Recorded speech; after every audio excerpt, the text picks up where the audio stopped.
Good morning, everybody. Thank you for tuning in once again to the Urban Water Innovation Network Science Talk series. This series is specifically focusing on key findings of the research with an emphasis on implications of the results and pragmatic recommendations for stakeholders and practitioners. Today, we are wrapping up our Research Thrust A series with a presentation from Dr. Darrel Jenerette at the University of California Riverside. Our webinar series will continue with Research Thrust B, that's more focused on innovative solutions, starting on October 27th. The Zoom link, however, will remain the same for the entire webinar series, and an updated calendar invite has been sent to registered participants. Details are available on the UN website, and I'll be sure to drop that link into the chat queue shortly. As you all probably know, we are recording the webinars, and I will post them to our YouTube channel and UN website.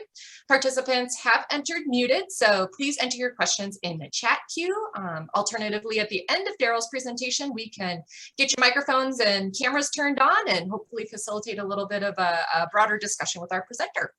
So with that, I am excited to introduce Dr. Darrel Jenerette, Professor and Landscape Ecologist in the Department of Botany and Plant Sciences at the University of California Riverside. Darrel's research focuses on the coupling between biodiversity, energy fluxes, and geochemical cycling embedded within the ecological landscapes. His lab conducts research across wildland, agricultural, and urban land uses.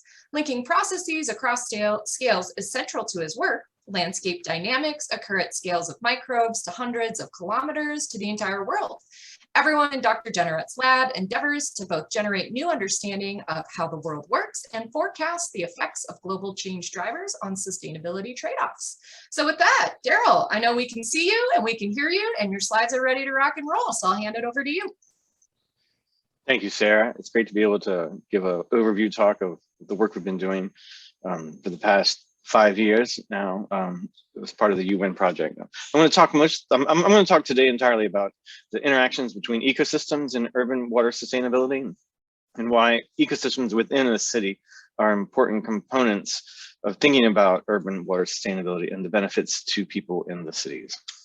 So one of the main components of urban ecosystems that I've thought of, and a lot of people do, are trees. And here's a picture of greater Los Angeles, which had historically been a shrubland. Now has mostly been invaded as a grassland area.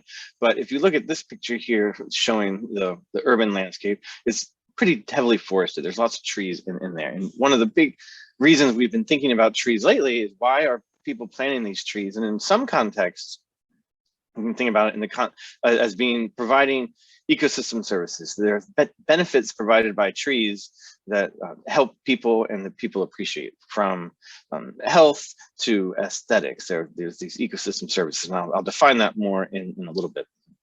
Why do we think about urban tree biodiversity as an important component of urban trees? These tree species are distinct, and their species characteristics are important, in part because different trees provide different benefits and different people value benefits differently. So multiple values, multiple benefits come from different trees. And tree biodiversity provides one way to help manage trade-offs between the costs and requirements of urban trees and the benefits or ecosystem services provided by trees. So this is two motivating questions that I'm going to explore throughout today, and then try to link biodiversity and ecosystem services together. One way I've thought about this a lot is sort of using this fulcrum diagram, where we have ecosystem services on one side of the balance here, and the water requirements, which are extensive for ecosystem services, especially trees, and in dry environments, or even in mesic environments, water is required. And this biodiversity then serves as the fulcrum point on that. Perhaps the composition of species can move these trade-offs one way or the other to at best to try to maximize ecosystem services while limiting the water requirements needed for those services. And that's a sort of a key concept linking together services, water, and biodiversity. So I talked about services some, and I want to just give this overarching diagram here. This is from the Millennium Ecosystem Assessment, which is more than a decade old now. but still provides an overarching view of what the concept of ecosystem services means. In this sense here, ecosystem services are on the left side, and they are those processes that an ecosystem undergoes that are linked to constituents of human well-being. So it's very much a human-centered concept, ecosystem services. What does an ecosystem do that enhances well-being of people? They're broken up into a variety of classifications, supporting, including nutrient cycling, provisioning, most predominantly food, but fresh water also is really important. Regulating, climate regulation is a major one. I'm going to talk about this more in detail. And cultural is also a really important one. This aesthetic and spiritual components provided by ecosystems that provide benefits from the environment. And in many cases, we see the aesthetic benefits or services being a predominant control on decision-making for plants and ecosystems within an urban environment. So we think about ecosystem services, so there's a whole lot of them. This is this list here, and we think about them in the city. We think when you have trees in an environment, and they've been described now as providing a whole bunch of different benefits. And at first I want to sort of like raise a little skepticism on two of them and then focus on a third one. So one that's been talked about a whole lot is climate mitigation and carbon sequestration of urban trees. If you grow trees in the city,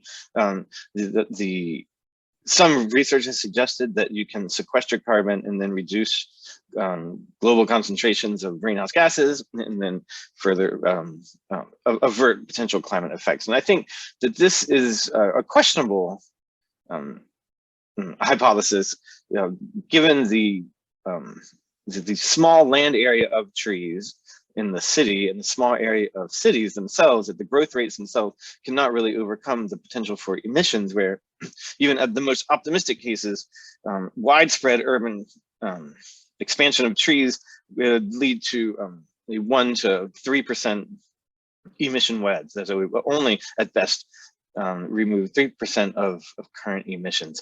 However, if you take into account the life cycle consequences of this, there are equipment and energy consumption costs associated throughout the life cycle of the plant, from production to pruning to removing of the tree at the end, that these life cycle consequences can even offset all of the potential emission reductions and lead to actually more emissions by having trees. So as a tool to enhance carbon sequestration, urban trees might be questionable. Another one that's often talked about is air quality, and this is one that is built into several models and is widely picked up in the public, although the evidence for it in terms of empirically is more limited, where this is just one example here, where researchers looked at the difference of ozone, of an important component of degraded air quality that's associated with respiratory illness inside of a canopy and outside of a canopy, and found on the whole that the average ratio of that was 0.90. It was almost equivalent inside and outside of a canopy. And this potential for trees to reduce air quality is questionable, and a lot more research is needed, even though the current research suggests that the empirical research suggests that the benefits may be limited, even though the models say more. Those are two that we've thought of as not being critical ecosystem services and may get in the way of actually achieving the goals desired by cities. One that we've done a lot of work on and have shown a lot of advances has been climate adaptation, urban ecosystems for services for climate adaptation. And this is a picture that I use repeatedly. It's from the 1920 Chamber of Commerce in Phoenix, Arizona. And here are people living in 1920s in a large house, wearing lots of clothes in Phoenix, an extremely hot desert city.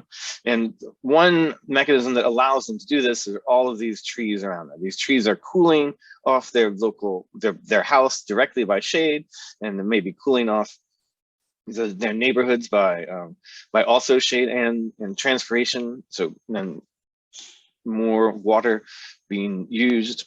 And so this adaptation is one that we think has gotten a lot of traction, and there seems to be a lot more evidence for ecosystem services within a city as a tool for climate adaptation. And here's an example that I've used at the beginning of my research, and a lot of studies have recently followed on this, both with colleagues that I've worked with, as well as other groups, trying to look at this relationship. Here what we're showing is the metropolitan area of Phoenix, and the colors are from blue, low values, to red's high value. And this is the amount of vegetation within census tracts of Phoenix, where you see in the middle of the city is this low vegetation core surrounded by a ring of much higher vegetation. We see that distribution in Phoenix. If we compare this with temperature, and now this is land surface temperature observed from satellites, we see in this core that it's much hotter, and that ring where the vegetation existed is a lot cooler. So we get this inverse relationship between vegetation and temperature, where you have more vegetation, you have a cooler environment, and vice versa. What we've also seen, and comes across in almost all of the research that we're doing on looking at urban ecosystems and vegetation, is that these variables are, again, also strongly correlated with socio-demographic variation. Income being one that's predominant in this interior core. It's much lower income communities that's surrounded by a higher income ring around that urban core. And we look at this all together. Here's a what's called a path diagram, which is basically a diagram showing the strength of relationships between -1 and 1, where a positive value means a positive relationship, and a negative means an inverse relationship. And the larger that value, or the smaller, the stronger the effect. What we see here is that across all of these interactions, we looked at population, income, percent Hispanic, year built, elevation and slope, vegetation and temperature, or organized structurally. We saw the biggest effect is the effect of vegetation on temperature. It's a strong negative effect, minus 0.78. The more vegetation leads to cooler temperatures. And then the second largest effect is this effect of income on vegetation, 0.53. So showing that as you have a higher income communities, neighborhoods, that leads to more vegetation, which then leads to a cooler microclimate, cooler temperature in that neighborhood. And this kind of diagram now has been shown repeatedly in many cities, and emerging some syntheses across cities showing this full analysis happens. When we extrapolate this to the to an annual basis, and this is some of our later work now based off of 20 years of satellite data, and fitting a model of surface temperatures, what we see is this dramatic cooling for the bare surfaces without vegetation. Their temperatures can exceed 60 degrees Celsius in the summertime for Phoenix, whereas the fully vegetated temperatures may have up to a 20-degree cooling from that, especially during the summer period when the heat is needed. During the winter, when the temperatures are much cooler, the cooling effect is lower, which works out well for looking for heat mitigation, heat adaptation approaches. So this has been a retrospective of what does it mean to be hotter or have more vegetation in your neighborhood. I think this image here sort of exemplifies what is meant by that, and you can readily imagine the kind of heat adaptations that we're talking about. The upper panel is from a high-income parcel in high-income neighborhood in Phoenix, Arizona, and the lower panel is from a low-income low-income neighborhood, where the vegetation is extensive in the high-income environments and quite barren in the lower ones. And if you think about the cooling potential of vegetation, it's quite quick to see which one of these could be cooler, which one could be warmer, and what that might affect the individuals living in these environments here. Subsequent to this research, we've now been able to fly high resolution imagery to actually look at the temperatures within individual neighborhoods and see how that variation is. And here's an example of that, where we have one neighborhood and we're looking at the daytime surface temperatures at the parcel level and the nighttime surface temperatures. We were able to overlay this with a land cover map to look at the correlation between temperatures and land cover, and then working with Sharon Harlan and the Phoenix Area Social Survey analysis, we were able to then link these land cover and surface temperature dynamics together with surveys of what people's experience were for heat health. And this was a finding that came out from that work now from individual households. This is aggregated now up to the neighborhood level, but as the neighborhood gets warmer, mean neighborhood daytime temperature on the x-axis here, the number of households reporting heat illnesses from this survey on the y-axis increases dramatically, such that in some neighborhoods, over half of the individuals report heat illness occurring during the summer. And I think this has been a really powerful way of linking together land cover, temperature, and individual lived experiences and their health outcomes. We can't make a direct causal relationship between these. We don't know exactly where people are when they're experiencing heat, and many people experience heat outside of the home. But we're showing a linkage between these three key environmental and health outcome variables across that. Expanding on this now, we've done work looking at air temperature, which is separate from surface temperature. This is now using sensors embedded in neighborhoods that are measuring the actual air temperature. Here's a preliminary study that we did in Southern California, where we looked at temperature distribution in Los Angeles, Riverside, and Palm Springs to show how does urban temperatures at the air level correspond to vegetation, which we showed that we did. We used this work then led by Peter Ibsen to replicate that approach throughout the United States in 8 different cities. We're now measuring the amount of cooling, this cooling magnitude here on the y-axis versus the previous day aridity, vapor pressure deficit unit. And now across all cities and within each city, we see a repeated strong relationship of this cooling magnitude and previous daytime vapor pressure deficit, which we think has been a really important finding that links together this fulcrum of ecosystem services and water requirements. Why does cooling respond to vapor pressure deficit? We think a major part of that is the transpiration from the leaf is in many cases limited by the atmospheric demand for water. So the drier the air, the more evaporation that a tree can undergo. And with more evaporation, the greater the potential for cooling. Like as in Phoenix, you can see it outside of many of the restaurants, they'll have misters to keep the patios cooler. Effectively, that's what a tree is doing. And this VPD, ecosystem service water requirement linkage comes together. We've modeled this in Phoenix, showing how much water do we think is coming off the land in response to this cooling effect. And in some cases, this transpiration centers around 2 millimeters per day, although certainly some areas can be quite extensive in terms of the projected water loss.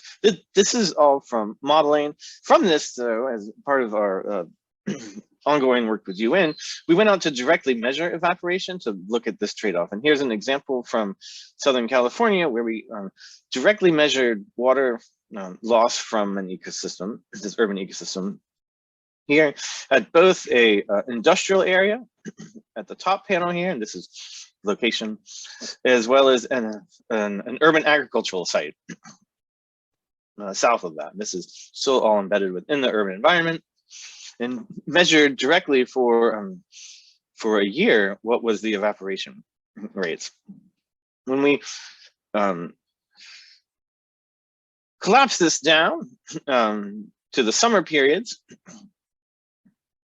here is a 24-hour depiction of the evaporation rates coming from these two areas. And what we see is this orchard definitely has a lot more evaporation occurring than the industrial area, and that corresponds, as we would expect, with much cooler environments in the orchard compared to the industrial area.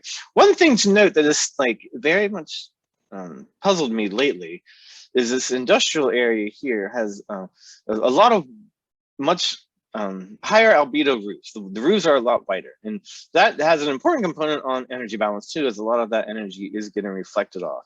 And increasingly, there is a rapid expansion in white roofing throughout Southern California, especially through the warehouse industry. And over the past year, it's even grown more as shipping as in response to COVID has increased. I think that's a question that we need to ask more in this, what happens with warehouses, what happens with industrial in terms of neighborhood environments, and what does that mean? It's interesting. So nonetheless, using this analysis of energy balance and direct measurements of evaporation long-term for two locations, two endpoints in the city, we then took upon ourselves to mount a system here. This is an Eddy covariance system that directly measures the rate of evaporation on a trailer, and we carried this around a truck, and we measured it at about 20 places throughout Southern California. And then we looked at the relationship between greenness and evaporative fraction, or how much water is leaving the landscape. And again, we saw that the more greenness you have, the greater the evaporation rate. The more that the plants will evaporate. We've already shown that this greenness is connected to cooling. And so now we're getting really close to making this full trade-off explicit, with a lot of evidence suggesting how this trade-off happens and why this trade-off happens. So we think about them wanting to go beyond just measuring this trade-off, but want to think about how can we manage this trade-off. And one approach has been to evaluate urban tree biodiversity. If you plant different plants, can you achieve more cooling with less water use, or can you achieve other ecosystem services with less water use? And this has been now another direction of research that we've done extensive work on, urban tree biodiversity. Here's one example I'd like to think of, throughout the United States. Tree biodiversity. This is not use any urban context at all. This is just the number of trees expected throughout the United States. In Southern California, where we live, it's about 15 native species is about what we're looking at. We did an early study when we looked at what is the biodiversity of trees in Los Angeles. And as part of this, we conducted a large survey of locations throughout the region, and then measured the magnitude of tree biodiversity and the influence of tree biodiversity. And each one of these plots now here, the size of the circle denotes the percentage of tree cover within those plots. So remember that the background number of trees for Southern California was about 15. And what did we expect when we found from this analysis? Well, we found that there were over 140 species that we measured. We estimated there's closer to 300 species. We observed 674 individuals, so a fairly decent density of trees. and these trees differed between residential and commercial industrial locations. This here is a rarefaction curve that organizes the data by number of plots sampled versus the number of species observed. It's an accumulation curve. So if you add another species, we see these differences between land covers. And another thing that we certainly see is that these lines have not leveled out. In all of these cases, if we added more plots, we would observe more species, and that just speaks to the large number of potential species in the urban environment. What influences these tree patterns here? We really hypothesized and then identified the interaction between two drivers. One being socioeconomic category is the plot in the low income, median or high income area neighborhood as well, and age. Is it a new residential development or is it an old residential development? And from both of these, we compare the number of species per hectare observed, and we saw that both of these drivers, socioeconomic activity or category and history of the plot, both had an effect. In higher income neighborhoods, there were more species, and in older neighborhoods, there were more species. And you found the most species of that combination of high income and old neighborhoods, while the least species were found in the low income and youngest ones. So this interaction between social segregation and biodiversity is an important driver of tree biodiversity. Where do these trees come from? I think like where are they? This speaks to the diversity of trees and perhaps the diversity of functions and balancing that trade-off again. If we look at the biogeographic provinces or the continents, basically where the trees come from, we say they come from almost every continent. They come from every continent except Antarctica, where there are no trees. And the trees are also found from a wide range of different biomes in the lower panel here, from what would be native to Southern California, chaparral and shrublands, to tropical rainforests to deserts. So we find trees from all of these environments, and they probably provide different benefits to people, and they will influence that trade-off. Why are there so many different species? Has been a question we've asked ourselves, and here's one response to a survey that we've asked. This was led by Dan Tacky. If you plant trees on your property, how will you make the selection? It comes back to many different values. People differently value different aspects of what plants are doing, and that's how they make their decisions into what they'll plant. And I think that variation in what people want is a crucial component of thinking about ecosystem services that often is not treated sufficiently. That there is diversity in people's desires as well. Another component of why there's so many different species and what species there are is the nursery industry. The nursery industry definitely provides a choke point on species coming in, as well as an opportunity for species to come in. And this is work led by Stephanie Pincel, that if you look through time throughout Los Angeles here, from 1900 to 2011, we see both an increase in the number of genera and the number of species. That this biodiversity is it's linked to what people want, but it's also filtered by what the nurseries can provide. And that interaction between nurseries, the global biosphere, and individual desires comes together to really influence why there are so many species. So this has gotten us to think about, so if we have all these different species, we want to sort of move back away from Southern California to think more broadly here. Why would people have different species, and how would these different species develop? We think of this in terms of climate tolerance, and trait choice would be a mechanism for that this urban plant diversity or tree diversity within any one city is going to be this interaction between the environmental restrictions in that city, the potential for global commerce to provide trees, and choices for diverse traits of those plants that people would like. From this hypothesis, we came up with several predictions: high local diversity in mild climates, high diversity among cities, strong climate regulation of communities, and limitation of services in cold climates. Tried to think through like how would trees differ in cities throughout the United States. Using the same basic survey design as we did for Los Angeles, we compared cities now throughout the United States and a couple in Canada.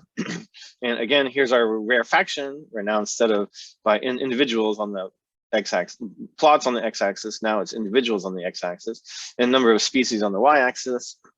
Los Angeles is this line up here.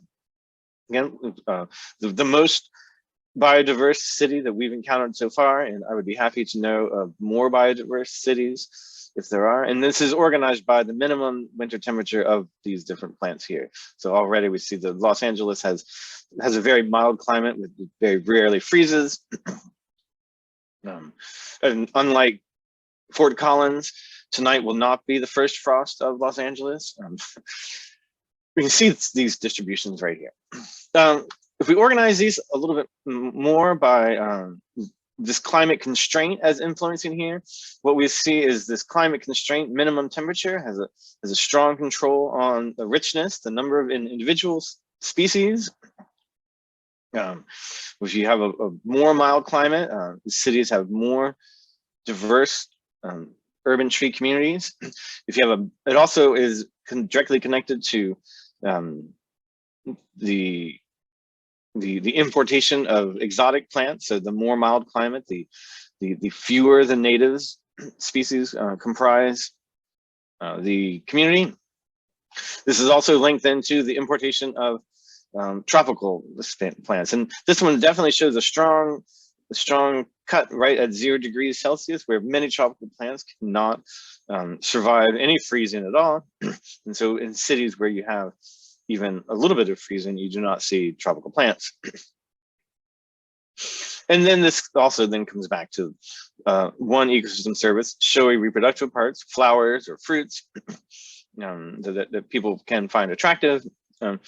This also positively correlates with minimum temperature, and in part is linked to importation of tropical plants, which often have showy flowers, and the reduction in natives. So this climate control is a really a big component of organizing tree communities among cities.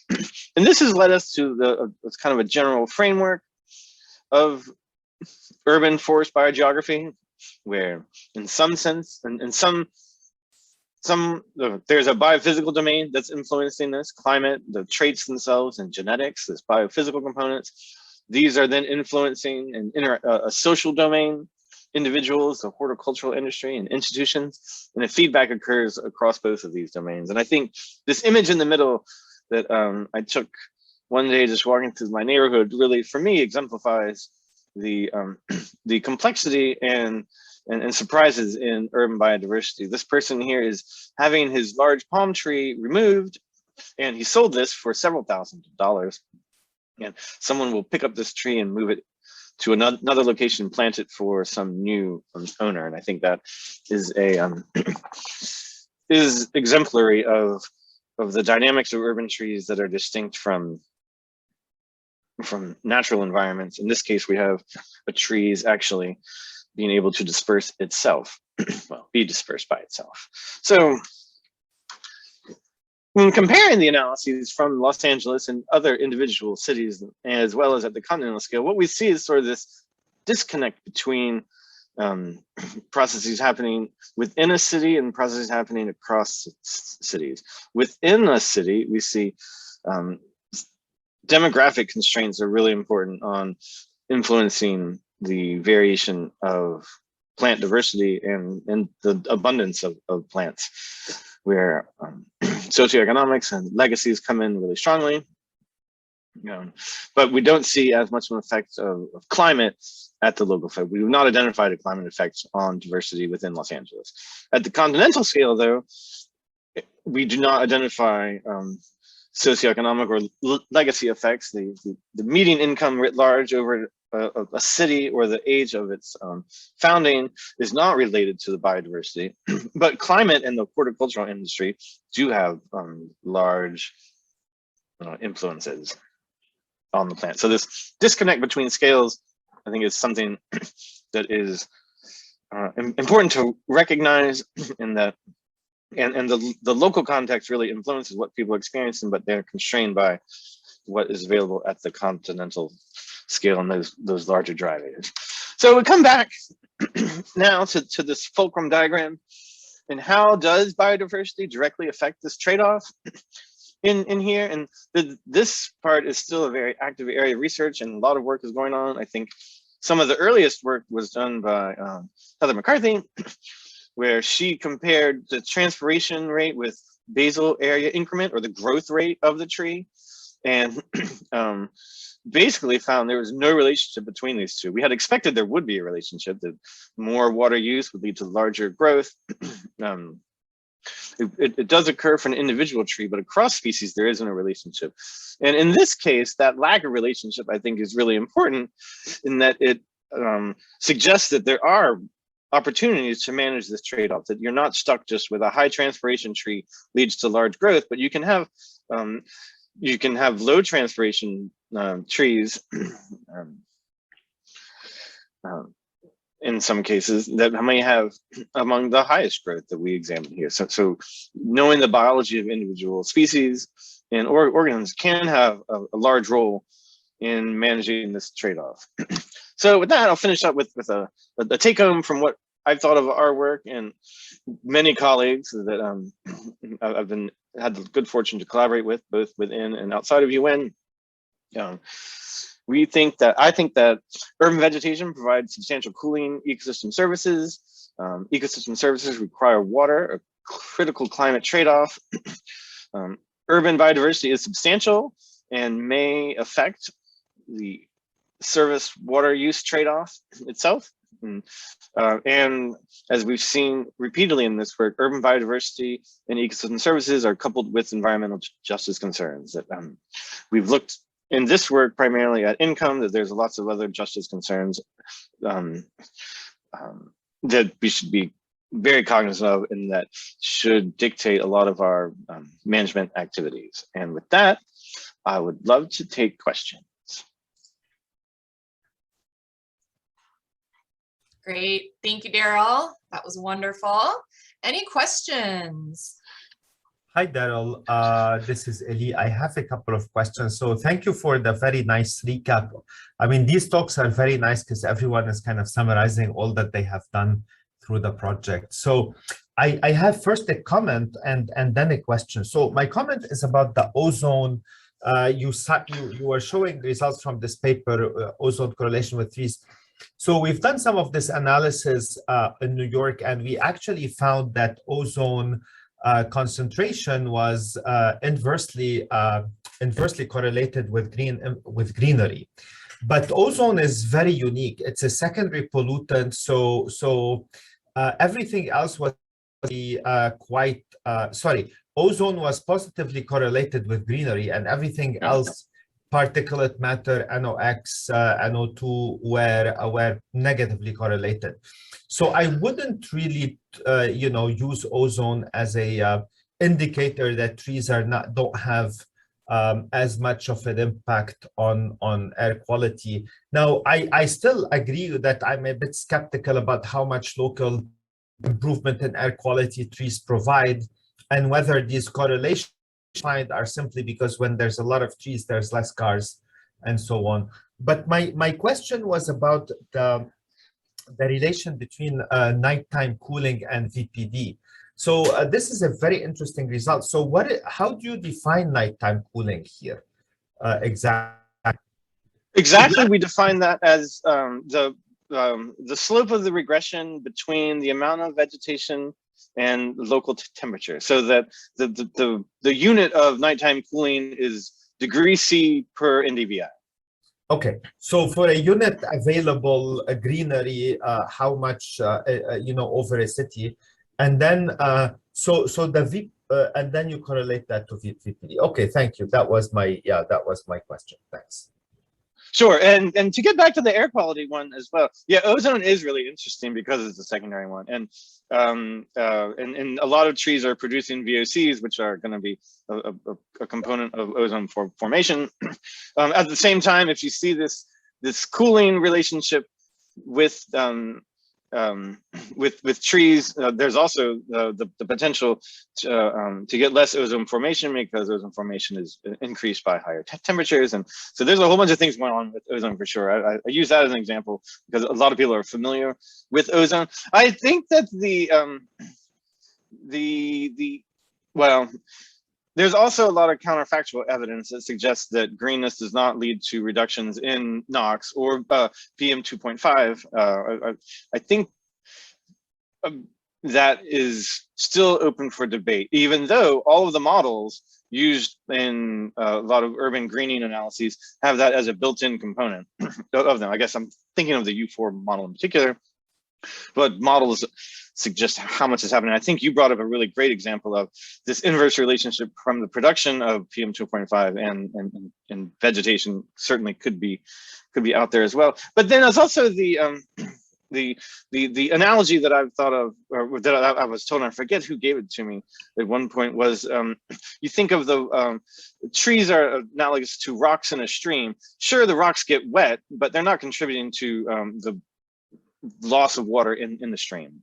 So definitely particles fall onto leaves, and leaves definitely get a bunch of PM 2.5, all of them.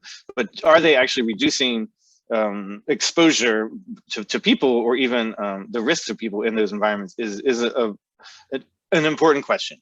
So, because there certainly are other examples. I mean, think of our neighborhood where we have a pretty decent road going through it, and a large tree canopy right above the right above the sidewalk, and so all of these pollutants are trapped by that tree canopy. Like the sidewalk is potentially one of the worst places to be in this area because of that. So I think it's really complex, from the actual deposition to what it's doing to conductance and the canopy layer, and that's an area for research for sure. So thank you for bringing that up. So, sorry, I do have one more quick question. So the picture that you showed of a higher income neighborhood with a lot of trees and one with, so that was striking. I always assume there's less trees in lower income neighborhood because there's less land available to plant them. In this case, those two looked like they both had equally sized backyards, but for some reason the lower income neighborhood had no trees. Do we know how this comes about? I guess this is a complex question about urban development and all of that, but this was, this kind of counter to the causes. I thought that would, yeah. It's a really complicated history, and it comes. I think it comes into what people are doing today as much as what people are doing historically and the legacies of that. And I think in the Phoenix example, I saw a talk by Bob Bolin once, who gave a fascinating history of how much of Phoenix was irrigated through the canal system. And so it was pretty equitable in the early history of Phoenix. And then at some point, they started turning off the water, and that was related to the income and the color of the people's skin in Phoenix. So you had this urban morphology that might not have been as distinct, but then they started turning off water. And I think that's one example. I don't know if that example is the reason for that picture I showed, but I think it also highlights the important legacies and the interactions between what people are doing now and the history of water and urbanization. Interesting. Thank you. Sure. Sharon can speak to that, I'm sure, a lot better, and her hand is raised. Hi, Darrell. Hi, Ellie. I just wanted to add something to what Darrell said about why there are fewer trees in poor neighborhoods in Phoenix. And then I have a question for Darrell, if that's okay. So in the desert climate, people who have trees in their yards have to water them, and they require maintenance. And there are a lot of irrigation systems of various types in richer neighborhoods. And the poorer ones, they don't have the means to keep watering the trees and maintaining them. So it's kind of, you see there's no grass there either, so it's just left to be dry, which is the end result. So my question, Darrell, was about kind of urban design and ways to maximize the benefit of trees with the least water, right? So thinking about, what recommendations would a city benefit from in terms of native trees versus other trees to get, and placement of trees to get the best design. And this connects to a question also. I was very interested in the white roofs you showed on the warehouses, and what role non-green, non-trees could play in cooling the city as a water? Sure. Okay. So, what management suggestions, and then the role of white roofing, alternate. So, for best practices, I think it comes across as the two main components that I see. One is selecting the right species that's going to help maximize that trade-off, or limit the water requirements needed. And then another one is location of the tree, where it is that matters. Like for shading, being able to shade a house is really important for energy consumption, as well as the temperature in the house. Or providing cool walkways. The tree's got to be located near a walkway. I think how we make those decisions are, I think there's still a lot of uncertainty in that. And I'm glad that you brought up native trees, because I think there is this large interest in promoting native species, and that really, I think, gets to a completely different way of thinking about tree species outside of ecosystem services, where now you're thinking about the value of native trees and native communities are going to help the native birds and the insects. And from that, I've gotten increasingly uncomfortable with putting that in a services framework. I think the reasons you do that is because of some sort of biophilia, or some sort of, you value those species as being important, and it's not because they're providing a benefit for humans. So I think that's one. If you're thinking about in terms of the services and the benefits, there's a lot of native trees that would not be appropriate at all. And in Southern California, I think the canonical example is the sycamore tree. It's a huge tree. It's native to the area. People plant it in their yards. It's also, the reason it's a native tree out here is it's a riparian tree. This tree uses a massive amount of water. It's just used to having its roots like right into the river. So that's a really poor choice for maximizing this trade-off between cooling or other ecosystem services and water use. They're a very water intensive tree. So I think if it depends on what a person wants to do. If you want to maximize the services, then you need to open your palette up beyond native trees. If you want to maximize native trees, and that's what you should do. Although you should still think about, like, what does it really mean to be native in sort of the upland areas? Even though it's native to Southern California, this sycamore tree, it's not native to any of the upland areas. Maybe less than a kilometer away from a stream, it's not native. It's native right there in the riparian area. So thinking about what that means is one. In terms of the white roofing, this is one I've thought a lot about lately. We've seen pictures extensively of the expansion of the warehouse industry in Southern California, in these native lands, or formerly agricultural lands that had left fallow or growing, now are just covered with white roof material. This warehouses like extensively, which is made me think, yes, white might have something to do with potentially cooling down the environment. And there are definitely, there's a lot of interest in using non-vegetation approaches for cooling. Think of pergolas in people's backyards, or other shade structures that could go over walkways that would have no water costs associated with them. There's a lot of ongoing look at those approaches. And I think of Ariane Medell's work on the 50 Shades of Gray, looking at urban albedo, that just came out a few months ago, as being a really prime example of what albedo can do to local environments. This warehouse one, I think, is just fascinating. And even if it does provide cooling, though, it comes back to Ellie's question as well, too. These are areas with like extreme PM 2.5 pollution, all of these trucks coming out. So even if they are cooler, they're definitely not a place that communities want to be, and a lot of local communities want them out for sure. And so I think that to me exemplifies the trade-off between alternate risks, air quality and climate, and how people can think about motivating them. But lately, when I've seen these pictures, I keep wanting to ask Matt Georgescu if he has modeled the warehouse district. I bet that would be interesting.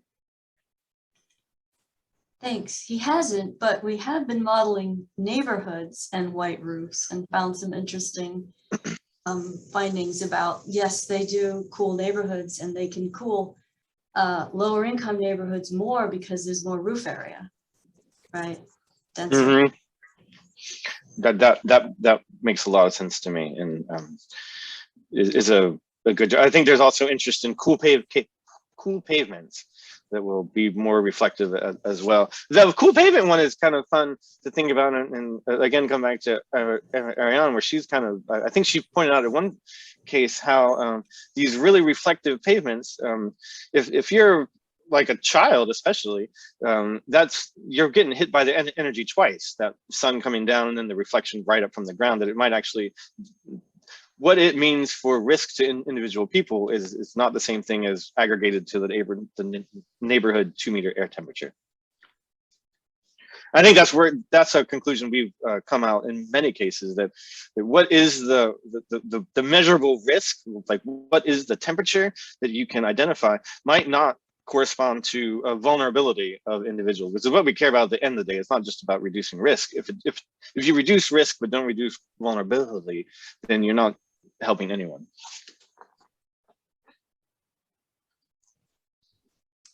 Great. Thank you, Ellie and Sharon, for those good discussion points. Definitely had never thought about the native ability. I think I just made that word up, but that consideration. So Mazak did just post a question. I'll go ahead and read it. I think he might have problems with his microphone. How do you suggest we use the models that simulate the effects of urban trees on air pollution and carbon sequestration, given the comments about lack of a complete understanding about these processes? I think we should use them very carefully. I think it's gotten into the public sphere that urban trees reduce air quality substantially, and that they are a worthwhile pathway for carbon sequestration. And some of these models have provided that. The empirical evidence for both of those is much more tenuous. And so I would suggest we use them as hypotheses, we use them as things to study, but I don't know if we should be making management decisions about that. About that component. So I think I would be careful about it. Especially, I think this air quality one is a really good one, because we think of these neighborhoods and you have a canopy of trees right over the sidewalk, and the cars driving right past that canopy and the sidewalk. That canopy is trapping a lot of air pollutants. If you look above the canopy, there might be some reduction, but if you look in the canopy where people are, it can be much worse than having no trees at all. So I think our models need to connect up with empirical data more, and really think about evaluating, like, where are people being impacted by these influences. I know there was a paper out just last year that, like, I think exemplified the challenges of that, of this, that was in where they showed different species of leaves had different deposition rates of PM 2.5, which makes sense and is not, and it's of itself controversial. I think the challenge then they went out to say, well, then you should plant these trees that have high deposition rates, because it'll lead to lower air quality concerns, and it'll improve people's health. And I think that's a huge leap, going just from deposition on the leaf to knowing how it's going to influence human health is a large leap. And I don't want to, I think we need more research there. Great. And for carbon sequestration, I think the models should certainly do two things. Number one, they should put carbon sequestration rates in the context of emissions. So you can actually understand how much of this carbon sequestration are we talking about. And in that context, that value is really low. And then they should also include the life cycle assessments of that there's a lot of carbon embedded in the tree that is not just the growth of the tree itself. We've got another question. It seemed to be suggested that if tree species grows faster with less water demand, then it will provide greater ecosystem service per water use. wouldn't the primary driver of cooling ecosystems be the actual ET though, and not the tree growth rate? That's a great question, and I did sort of skip through that pretty quickly, looking at the function of this tree as in one sense from a growth perspective, and the amount of water coming off that tree. In terms of cooling, I guess, let's see. Actual ET is important, but also the size of the tree for shading is another component there. That's where I think that example really emphasizes, if you have a small tree, it's not going to be providing shade, and that component of cooling, versus if you have a larger one. So I think that's one example of how plant traits can come into the trade-off between so a biological growth and an ecosystem service and water use. That's the best example. If there are other examples people have found, I would be pleased to send them my way. Great, thanks for that question, Ben, and Darrell, for your great presentation. And this was a wonderful discussion. So thank you everybody for joining us today. We are at the top of the hour, so I will be sure to get this posted, and we're on break for a couple weeks, and we'll resume our ThrustB webinars starting on Wednesday, October 27th. So have a lovely afternoon, everybody. Stay cool or stay warm, depending on where you're at in the world today. Take care. We'll see you soon. Thank you all.